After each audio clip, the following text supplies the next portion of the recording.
آج تک جتنے بھی ممالک نے IMF سے قرض لیا ان کی فہرست میں پاکستان چوتھے نمبر پر آ گیا. تیسرے نمبر پر یوکرین ہے, دوسرے نمبر پر ایجپٹ ہے اور پہلے نمبر پر ارجنٹینا ہے. تو ارجنٹینا اور ایجپٹ کے بارے میں شاید آپ جانتے ہوں کہ ان کے جو خراب مالی حالات تھے جن کی وجہ سے انہیں IMF کے پاس جانا پڑا, تو اس کی وجہ ان کی سیاست میں فوج کی مداخلت بتائی جاتی ہے. لیکن یوکرین کا معاملہ ذرا الگ تھا کہ بھئی یوکرین جب USSR سے الگ ہو کر ایک انڈیپینڈنٹ اسٹیٹ کے طور پر ایمرج ہوا تو وہ اس وقت دنیا کے سب سے بڑے نیوکلیئر آرسینل کا حامل ملک تھا. اچھا, دوسری بات یہ کہ اس کے پاس بہت بڑی فوج 8.25 لاکھ. تو تیسری چیز یہ کہ وہ اس کے مالی حالات انتہائی خراب تھے. تو یہی تین چیزیں پاکستان میں بھی ہیں کہ ہمارے بھی مالی حالات بہت خراب ہیں, ہمارے پاس بھی بہت بڑی فوج ہے اور ہم بھی ایک نیوکلیئر ملک ہیں.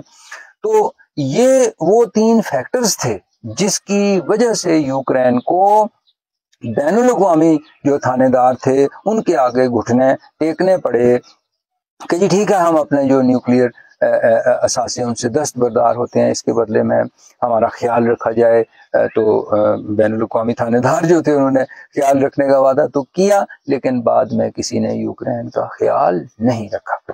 اچھا, یہ ہے تصویر کا ایک رخ. اب آئیے تصویر کے دوسرے رخ کی طرف.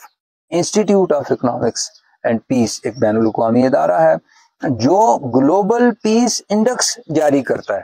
یعنی کہ بھئی جو دنیا کے 163 ممالک ہیں جن کے اندر دنیا کی 99.7% آبادی رہتی ہے, تو ان کی درجہ بندی کی جاتی ہے اس اعتبار کے ساتھ کہ کس ملک سے بین الاقوامی امن کو کتنا زیادہ خطرہ لاحق ہے. تو اس فہرست میں 163 ممالک کی فہرست, جیسے میں آپ کو بتایا, اس میں پاکستان کا نمبر 146 ہے. یعنی پاکستان اس وقت ان ممالک کی فہرست میں 18ویں نمبر پر ہے جن سے دنیا یہ سمجھتی ہے کہ عالمی امن کو خطرہ لاحق ہے.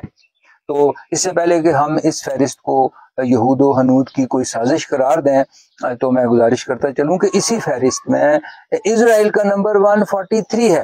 یعنی اسرائیل جو ہے اس سے بھی جو عالمی برادری یہ سمجھتی ہے کہ عالمی امن کو خطرہ ہے.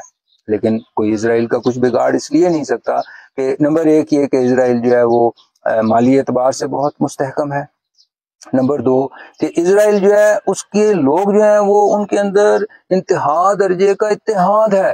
یعنی اسرائیل کے لوگ جو ہیں وہ یونائٹڈ ہیں. اور تیسری چیز یہ کہ اسرائیل جو ہے اس کے اندر پولیٹیکل سٹیبلٹی ہے. لیکن یہ تینوں چیزیں پاکستان کے پاس نہیں ہیں. یہ فہرست 23 سیدھے سے اصول ہیں جن کو مد نظر رکھ کر تیار کی جاتی ہے. تو ان جو 23 اصول ہیں ہر ایک کا الگ سکور کیلکولیٹ کیا جاتا ہے, پھر وہ ایک فارمولے میں ڈال کر تو مجموعی سکور کیلکولیٹ کیا جاتا ہے جس کی بنیاد پر یہ طے کیا جاتا ہے کہ کون سے ملک سے دنیا کے امن کو کتنا زیادہ خطرہ لاحق ہے. تو یہ جو 23 امور ہیں جن کے اوپر یہ طے کی جاتی ہے, تو وہ لمبی ہو جائے گی بات کافی. میں اس میں سے جو چیدہ جو 5-6 چیزیں ہیں وہ میں آپ کی خدمت میں گزارش کرتا ہوں. سب سے پہلے یہ کہ کسی ملک کے جو اندرونی اور بیرونی جھگڑے ہیں تو ان کا دورانیہ کیا رہا اور اس سے نقصان کتنا ہوا. اچھا, پھر اس کے بعد یہ کرمینلٹی ان سوسائٹی کہ بھائی کوئی ملک جو تھا اس کے اندر کرائم ریٹ کیا تھا. اور پھر تیسری بات یہ کہ یہ جو کسی ملک کے خراب حالات تھے ان کی وجہ سے کتنے لوگوں کو اس ملک کے اندر ایک جگہ سے دوسری جگہ ہجرت کرنی پڑی اور کتنے لوگوں کو اس ملک کو چھوڑ کر تو بیرون ملک جانے پر مجبور ہونا پڑا. اچھا, پھر اس کے بعد یہ کہ کس ملک کے اندر پولیٹیکل انسٹیبلٹی کتنی تھی, سیاسی عدم استحکام کتنا تھا. اچھا, پھر اس کے بعد کہ کس ملک کے اندر پولیٹیکل ٹیرر کتنا تھا, یعنی سیاسی دہشت کتنی تھی. سیاسی دہشت کا مطلب تو میرے خیال میں جو رجیم چینج کے بعد بڑی اچھے طریقے کے ساتھ پاکستان کے لوگوں کو سمجھ آ گیا ہوگا کہ سیاسی دہشت کسے کہتے ہیں. اچھا, پھر اس کے بعد کس ملک کے اپنے پڑوسیوں کے ساتھ تعلقات کیسے تھے, یہ بھی ہم بہت اچھی طرح سے جانتے ہیں کہ پاکستان کے جو ہے وہ ایران کے ساتھ کیا تعلقات ہیں, افغانستان کے ساتھ کیا ہیں, یہ آپ کا جو انڈیا کے ساتھ کیا، اور اب تو کوئی بہت قابل فخر چائنا کے ساتھ بھی نہیں ہے ہمارے تعلقات رجیم چینج کے بعد سے اب تک۔ اچھا، پھر اس کے بعد کہ کس ملک نے اپنے جی ڈی پی کا کتنا حصہ اپنی فوج کے اوپر خرچ کیا، تو یہ وہ فیکٹرز ہیں جن کے تحت یہ درجہ بندی کی جاتی ہے۔ میں آپ کو گزارش کروں کہ ہم نے یہ جو روش ہے اپنے آپ کو آئینے میں دیکھ کے، تو جب آپ کو نظر آئے کہ آپ خوبصورت نہیں دکھائی دے رہے تو آپ آئینے کو توڑ دیں، تو اس روش پر ہم بہت چل چکے۔